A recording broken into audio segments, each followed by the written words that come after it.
पैशाच्या आमिषासाठी आणि एखाद्या पदाच्या आमिषासाठी लोक किती खालच्या थरला जातात याचा अनुभव तुम्हाला या व्हिडिओमध्ये येईल. सरपंच होण्यासाठी एका पित्याने आपल्या 7 वर्षीय चिमुरडीची तलावात बुडवून निर्घृण हत्या केली आहे मित्रांनो. सत्य घटना आहे. नांदेड जिल्ह्यातील मुखेड तालुक्यात पेरू या गावातील पांडुरंग कोंडामंगले या युवकाने आपल्याच 7 वर्षीय प्राची या नावाच्या चिमुरडीची तलावात बुडवून निर्घृण हत्या केली. घटना अशी आहे की पांडुरंग कोंडामंगलेला सरपंच पदाच्या निवडणुकीसाठी इलेक्शनला उभं टाकायचं होतं आणि सरकारी नियमाप्रमाणे 2च मुलं आवश्यक असतात निवडणुकीला उभं टाकण्यासाठी आणि याला 2 मुली आणि 1 मुलगा होता. मग आता काय करायचं तर आपल्या एका मुलीला संपवावं लागेल. या विचाराने तो आपल्या त्या प्राचीला फिरायला जाण्याचा आमिष दाखवून तिला मोटरसायकलवर फिरायला घेऊन गेला.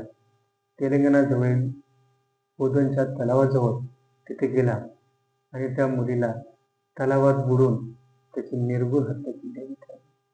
हे ऐकायला आपल्याला वेगळं वाटतं, ह्याला करायला कसं काय वाटलं नसतं. परत त्याची हत्या करून वापस आला, पण तिथे एका शेतकऱ्याने त्याला पाहिलं. त्याला ओळख तर नव्हती, पण त्याने तो गाडी नंबर पाहिला. तो घरी आला, कोणालाच काही सांगितलं नाही काय झालं ते. मग त्या शेतकऱ्यानं पोलीस स्टेशनला जाऊन सांगितले की बाबा असा असा एक युवक या गाडी नंबरचा इथे येऊन तलावात बुडून त्या मुलीला हत्या केलेली आहे. व त्या गाडी नंबरवरून त्यांनी पत्ता काढली तो कोण आहे. तर असं कळलं की तो आहे मुखेडचा.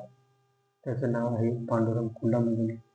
त्याला अटक केली आणि त्याला विचारणा केली असता सुरुवातीला त्याने सांगितले की माझी परिस्थिती कशी नव्हती, 2 ते 3 लेकरं सांभाळायची, त्यामुळे मी त्या मुलीची हत्या केली.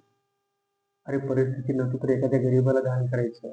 असे खूप लोक आहेत ना की जे लेकरासाठी तरसत आहेत. द्या त्यांना दत्तक द्या.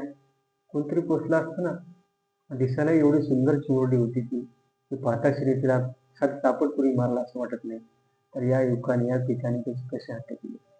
पोलिसांनी येऊन त्याला इथून अटक करून नेली मुखेडमधून आणि पूर्ण चौकशी केल्या असता अशा निष्पन्न झालं की सरपंच होण्यासाठी याने आपल्याच पोटच्या मुलीची निर्घृण हत्या केलेली समजलं. सरपंच होण्यासाठी लोक एवढा खालच्या थराला जातील अशी अपेक्षा तर वाटली नव्हती.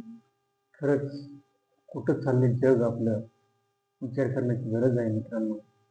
कारण पुढच्या कोणताही आपण विचार करत नाही यासाठी लाजेवादी गोष्ट